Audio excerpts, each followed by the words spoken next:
Noong panahong iyon, sinabi ni Jesus sa kanyang mga alagad, "Narinig na ninyong sinabi, ibigin mo ang iyong kaibigan at kaputan mo ang iyong kaaway.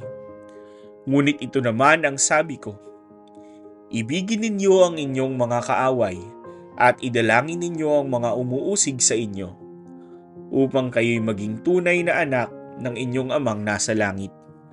Sapagkat pinasisikat niya ang araw sa masasama at sa mabubuti, at pinapapatak niya ang ulan sa mga banal at mga makasalanan.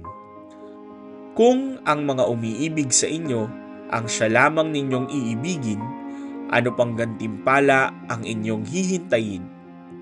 Hindi ba't ginagawa rin ito ng mga publikano?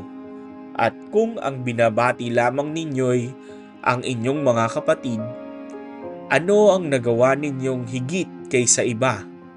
Ginagawa rin iyan ng mga hintil, kaya dapat kayong maging ganap gaya ng inyong amang nasa langit." Tila taliwas sa gawin ng mundo ang atas ni Kristo. Radikal ang kanyang uri ng pagmamahal. Labis-labis magmahal si Jesus, hanggang sa puntong ipaubaya niya ang kanyang sarili sa mga makasalanan upang mamatay sa krus para sa atin na patuloy na sumusuway sa kanya. Napakabigat na tawag ito sa ating mga alagad, ngunit hindi naman ito imposibleng gawin.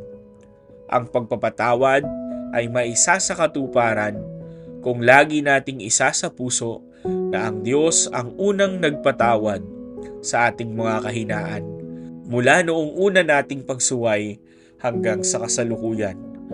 Walang ninais ang Diyos kundi mapanumbalik tayo sa Kanya sa pamamagitan ng yakap ng kapatawaran.